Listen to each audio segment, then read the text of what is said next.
Selamat bertemu kembali anak-anakku yang baik. Kemarin kita sudah sampai pada perencanaan pembangunan, di mana perencanaan pembangunan itu harus melalui beberapa proses atau tahapan.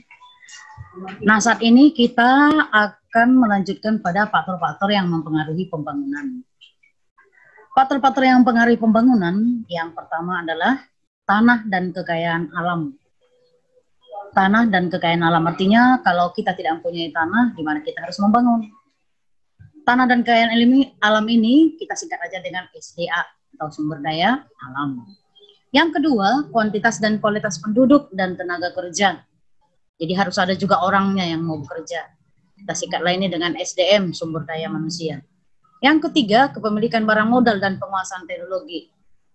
Jadi harus menggunakan modal dan teknologi. Kita singkat lainnya dengan sumber daya teknologi. Yang keempat, sistem sosial dan sikap masyarakat, misalnya sikap yang suka bermalas-malasan. Jadi ada 4 faktor yang mempengaruhi pembangunan ekonomi. Nah, kita lanjutkan dengan apa sih yang menjadi permasalahan pembangunan di negara berkembang itu? Apa masalahnya pembangunan di negara berkembang seperti di Indonesia? Yang pertama, kita masih tergantung pada sektor pertanian atau sektor primer. Artinya karena kehidupan kita masih hidup dalam sektor agraris. Yang kedua, rendahnya tingkat produktivitas. Jumlah barang yang kita hasilkan sangat rendah. Karena kemampuan kita juga rendah, teknologi kita juga rendah. Yang ketiga, tergantung dan rentan pada hubungan internasional. Artinya di sini kita selalu menggantungkan diri pada luar negeri. Yang keempat, pasar dan informasi tidak sempurna. Pasar dan informasi tidak sempurna ini maksudnya luas tidaknya pasar, kita tidak tahu. Sehingga untuk memasarkan barang tersebut kurang cepat alias lambat. Yang kelima, tingginya tingkat pengangguran. Dilihat dari jumlah penduduk Indonesia, masih lebih banyak yang menganggur daripada yang bekerja. 6, rendahnya tingkat kehidupan. Tingkat kehidupan kita masih di bawah dibandingkan luar negeri. Yang ketujuh, tingginya pertambahan penduduk. Angka kelahiran di Indonesia masih tergolong tinggi. Itulah beberapa permasalahan pembangunan di negara kita. Kebijakan dan strategi pembangunan serta indikator keberhasilannya. Kita sudah tahu kemarin apa itu pembangunan ekonomi, yaitu yang bersifat kualitatif. Nah, di sini pembangunan ekonomi itu merupakan upaya yang dilakukan negara untuk meningkatkan kesejahteraan masyarakat di seluruh wilayah Indonesia. Sedangkan strategi itu adalah merupakan langkah-langkah yang berisi program-program indikatif untuk mewujudkan visi dan misi pembangunan Indonesia. Di bawah ini kita akan membahas tentang apa itu visi dan misi dari pembangunan nasional tahun 2005 sampai 2025. Visinya adalah Indonesia menuju mandiri, maju, adil, dan makmur. Mandiri, maju, adil, makmur. M2AM. M2AM. Mandiri, maju, adil, dan makmur. Sedangkan misinya adalah mewujudkan masyarakat berakhlak mulia, bermoral, beretika, berbudaya, beradab, berdasarkan falsafah Pancasila. Yang kedua, mewujudkan bangsa yang berbudaya saing. Artinya kita mampu bersaing dengan negara lain. Yang ketiga, mewujudkan masyarakat demokratis berlandaskan hukum. Demokratis tetapi hukum tetap ditegakkan. Yang keempat, mewujudkan Indonesia aman, damai, dan bersatu. Jadi tanpa pertikaian. Yang kelima, mewujudkan pemerataan pembangunan dan berkeadilan di seluruh pelosok tanah air harus merata dan adil. Yang keenam, mewujudkan Indonesia asri dan lestari. Berarti kita harus menjaga lingkungan kita. Yang ketujuh, mewujudkan Indonesia menjadi negara kepulauan yang mandiri dan kuat. Kita tak akan pernah terpecah belah. 8, mewujudkan Indonesia berperan penting dalam pergaulan dunia internasional. Berarti kita akan disegani di luar negeri. Itulah tadi visi dan misi pembangunan Indonesia 2005 sampai 2025. Sedangkan arah kebijakan umum pembangunan nasional Indonesia adalah untuk melanjutkan pembangunan mencapai Indonesia yang sejahtera. Indonesia yang sejahtera, itulah arah kebijakan umum kita. Arah kebijakan umum ini untuk memperkuat pilar-pilar demokrasi dengan penguatan yang bersifat kelembagaan dan mengarah pada tegaknya ketertiban umum, penghapusan segala macam diskriminasi, pengakuan dan penerapan HAM, serta kebebasan yang bertanggung jawab. Arah kebijakan umum ini untuk memperkuat dimensi keadilan dalam semua bidang, termasuk pengurangan kesenjangan pendapatan, pengurangan kesenjangan pembangunan antar daerah berarti desa dengan kota, dan kesenjangan gender, berarti ditemukan nanti pemerataan di seluruh bidang. Dalam melaksanakan pembangunan itu tentu ada indikator keberhasilan pembangunan. Indikatornya ada ada 3, indikator moneter, non-moneter, dan campuran. Indikator moneter ini terdiri dari, pertama, pendapatan per kapita, dan indikator kesejahteraan ekonomi bersih. Pendapatan per kapita berarti pendapatan per kapitanya harus tinggi dan kesejahteraan ekonominya harus menggunakan taraf tertentu. Yang kedua, indikator non-moneter. Non-moneter berarti tidak berkaitan dengan ekonomi. Diambil dari beberapa hal pokok yang berkaitan dengan kehidupan masyarakat. Misalnya indikator sosial, indikator kualitas hidup. Kualitas hidup maksudnya sampai usia berapa kita bisa bertahan hidup.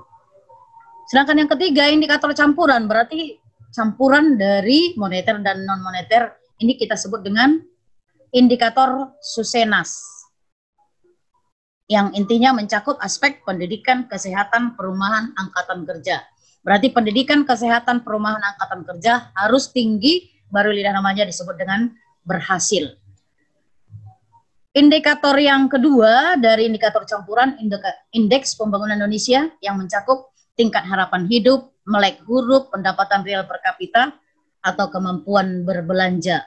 Kalau ini semuanya tinggi, berarti kita termasuk berhasil dalam kegiatan pembangunan. Nah, anakku yang baik, kalau ada yang mau ditanyakan, dipersilakan, boleh di chat di WA, melalui WA.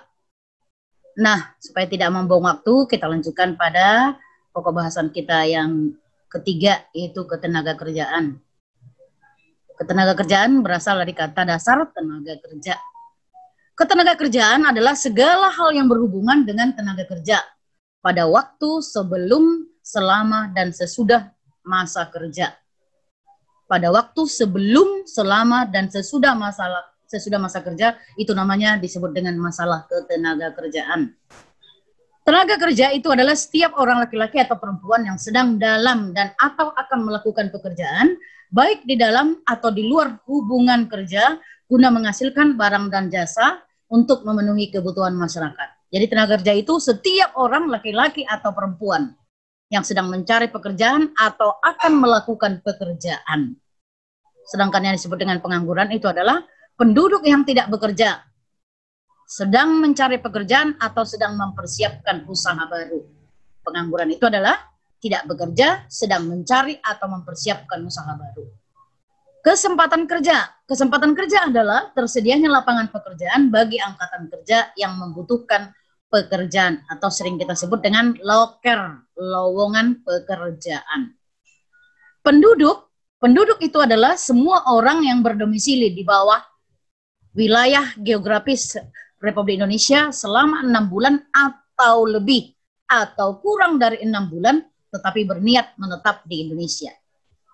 Sudah berdomisili di Indonesia selama 6 bulan atau kurang dari 6 bulan tetapi dia berniat mau di Indonesia. Itu namanya penduduk dalam arti penduduk di Indonesia. Angkatan kerja. Angkatan kerja itu adalah penduduk dalam usia kerja. Penduduk dalam usia kerja itu antara 15 sampai 16 tahun. Baik yang bekerja atau tidak bekerja.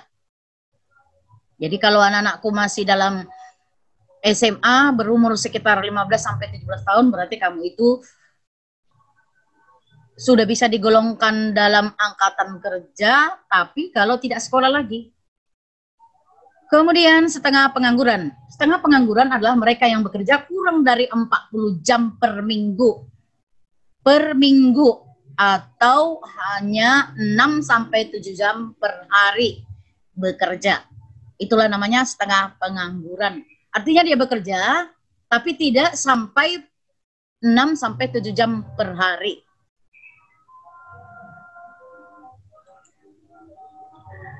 Jenis-jenis tenaga kerja. Berdasarkan kegiatannya, tenaga kerja dibagi atas dua. Yang pertama, tenaga kerja rohani atau fisik, yaitu yang menggunakan pikiran, misalnya guru. Yang kedua, tenaga kerja jasmani atau fisik, yaitu yang menggunakan fisik atau tubuh, contoh tukang bangunan. Itulah berdasarkan kegiatannya. Berdasarkan keahliannya, tenaga kerja terbagi atas 3. Yang pertama, tenaga kerja terdidik, berarti harus melalui pendidikan, misalnya dokter. Yang kedua, tenaga kerja terlatih, hanya memerlukan latihan, contoh montir. Yang ketiga, tenaga kerja tidak terdidik dan tidak terlatih, berarti tanpa pendidikan dan tanpa latihan, misalnya tukang sapu. Itulah beberapa jenis tenaga kerja. Masalah ketenaga kerjaan yang terdapat di Indonesia. Yang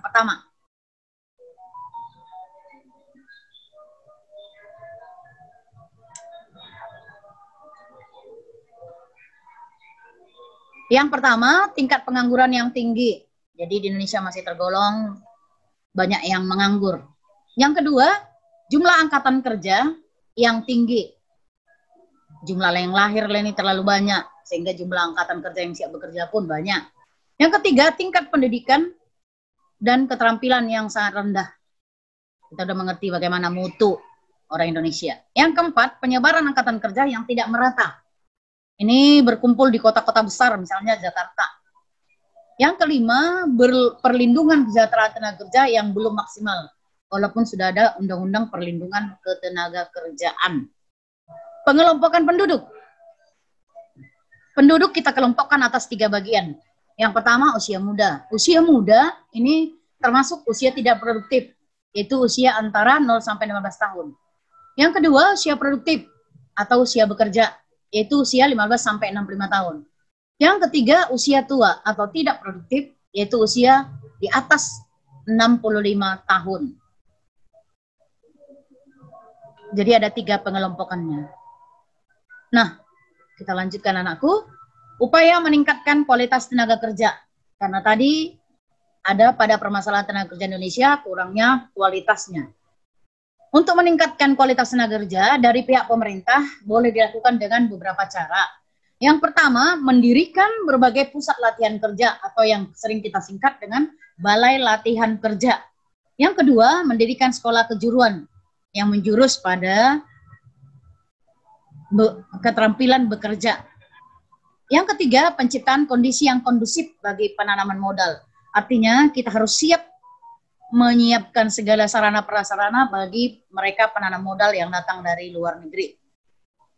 Yang keempat, transmigrasi, perpindahan penduduk dari yang padat ke daerah yang lebih longgar.